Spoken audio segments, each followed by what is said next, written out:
동전 노래방, 무인 빨래방, 아이스크림 매장, 커피숍, 밀키트 등 무인 매장의 창업은 점점 늘어나 우리 사회의 주류 산업이 되었습니다. 그중 이른바 MZ세대가 주목하는 무인 매장은 무인 즉석 사진관인데요. 최근 1, 2년 사이를 기점으로 기하급수적으로 늘어난 무인 사진관은 대중들에게 인생 네컷, 스위치, 포토이즘과 같은 이름으로 익숙할 텐데, 사진을 통해 그날의 추억과 경험을 남길 수 있다는 장점이 급격한 사진관 공급에 영향을 미쳤을 것입니다.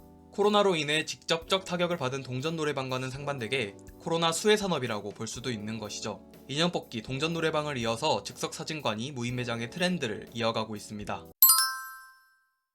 우리가 무인 사진관을 찾는 이유는 무엇일까요? 아무래도 MZ세대의 다양한 특성과 욕구를 충족시킬 수 있다는 점에서 찾아볼 수 있을 것 같습니다. MZ세대는 적극적인 SNS 사용이 특징인 세대죠.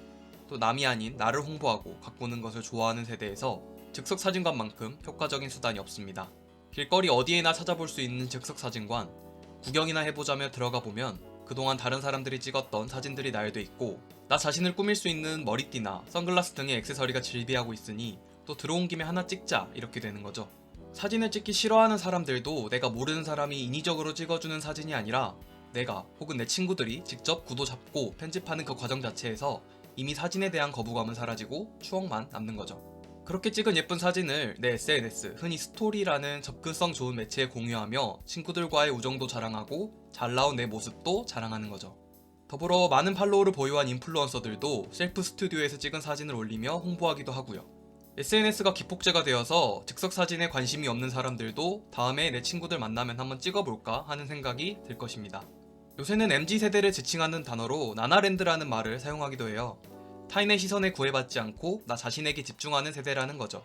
나를 가장 잘 아는 사람은 그 누구도 아닌 나 스스로기 때문에 나를 가장 예쁘게 담아낼 수 있는 사람들도 나라는 인식이 강한 것 같습니다. 우리가 우스갯소리로 옷가게에서 직원이 말 걸면 불편해서 나간다, 이런 말 많이 하잖아요.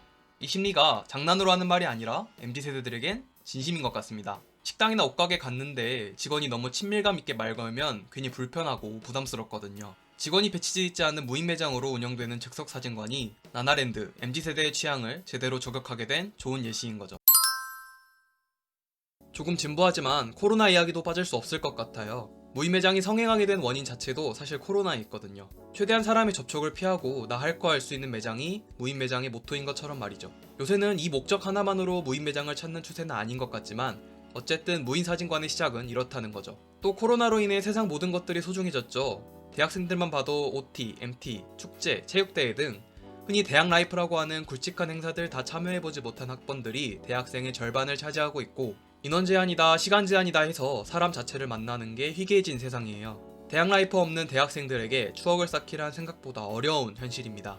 과거였다면 평범하게 치부됐을 친구들과의 만남을 이왕이면 특별하게 간직하고 싶은 욕구가 무의식적으로 발현되는 것이 지금의 학생들 같아요. 실제로 무인 사진관의 가장 많은 소비를 차지하는 것이 학생 세대고요. 사람의 오각에는 기억을 담아낼 수 있다고 하죠. 각자의 추억이 담긴 음식이 있다거나 노래가 있다거나 물건이 있다거나 냄새가 있다거나 하는 것처럼 말이죠.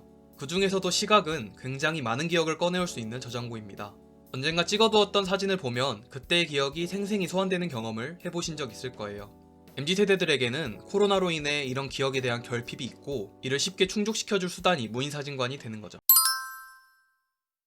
사실 이 무인 사진관 어디선가 익숙하다는 생각도 들었을 텐데요. 90년대 유행했던 스티커 사진과 비슷하거든요. 그때 당시 방식과 지금의 무인 사진관 방식은 매우 유사해요. 이는 2010년 후반에 시작됐던 뉴트로 붐과도 연관지을 수 있을 것 같습니다.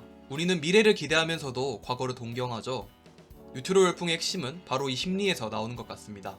미래와 과거를 넘나드는 나 자신을 있는 그대로 간직하고자 하는 욕구는 꽤 길게 유행을 이어갈 것으로 보이고요. 남는 건 사진뿐이라는 문화는 시대를 초월해 우리와도 굉장히 가깝죠. 당시 스티커 사진의 열렬한 팬이었을 우리 부모님 세대들과도 공유할 수 있다는 문화라는 점에서 특별할 것 같습니다. 과거 스티커 사진을 보면 글씨를 쓰거나 스티커를 붙이는 등의 보정을 할 수 있었는데, 요즘은 사진의 겉부분을 차지하는 프레임을 특별하게 꾸미는 방식으로 보정을 하기도 해요. 인생 네컷은 디즈니나 CU 같은 브랜드와 협업을 하기도 하는데, 이때 특별 이벤트로 진행된 디즈니 프레임이 전국 매장에서 38만 장이 출력돼 18억 8천만 원의 매출을 일으켰다고 합니다. 또 CU와 협업한 인생 네컷 빼빼로는 CU 브랜드 협업 제품 중 가장 높은 판매율인 89%를 기록했고요. 이런 이벤트들이 큰 인기를 끌면서 국내의 많은 셀프 스튜디오들은 의류 브랜드나 고등 래퍼 같은 특정 예능 프로그램, 심지어 연예인과 같은 개인과도 협업을 통해 특별한 프레임을 준비한다고 합니다. 내가 좋아하는 최애와 같이 사진을 찍는 거죠. 과거 스티커 사진과 비슷하면서도 조금 차이점이 있는 무인 사진관은 MZ세대의 뉴트로 감성을 제대로 충족시켜주는 산업인 것 같습니다. 제가 제일 처음에 무인 사진관에서 사진을 찍을 땐 친구들이 같이 찍자길래 등 떠밀려 찍었던 기억이 있는데요. 그땐 가격이 되게 세다는 느낌이 들었습니다. 4명이서 사진 나눠 가지려면 7, 8천원 정도는 내야 하거든요. 근데 요새 들어 다시 생각해보면 꽤 합리적인 가격이라는 입장으로 바뀌었습니다. 사진사가 있는 사진관 같은 곳에서 사진을 찍으려면 이것보다 더 비싼 돈 주고 찍어야 하고, 문제는 돈보다 선뜻 친구들과 가볍게 사진 한 장 찍으려는데 사진관까지 들어가기 좀 그렇다는 거죠. 사진을 만나자마자 대낮부터 찍는 것도 아니고 약속 다 끝나고 집 들어가기 전에 잠깐 찍을 텐데 그때까지 사진관이 열어있는 경우도 드물고요. 핸드폰으로 대충 찍자니 사진 못 찍는 우리는 자꾸 흔들리는 카메라가 원망스러울 텐데 말이죠. 어쩌면 이런 어려움을 해결해준다는 점에서 무인 사진관의 유행의 이유를 알 수 있을 것 같습니다. 사진에 대한 진입장벽을 낮추는 것이죠. 생각보다 각 잡고 근사한 사진을 찍는 것엔 큰 진입장벽이 있습니다. 괜히 사진사가 있고 전문 사진관이 있는 게 아니죠. 무인 사진관을 통해 이런 전문성을 조금이나마 흉내낼 수 있고 접근성도 뛰어나니 이런 편리함에 자주 찾는 게 아닐까라는 생각이 듭니다.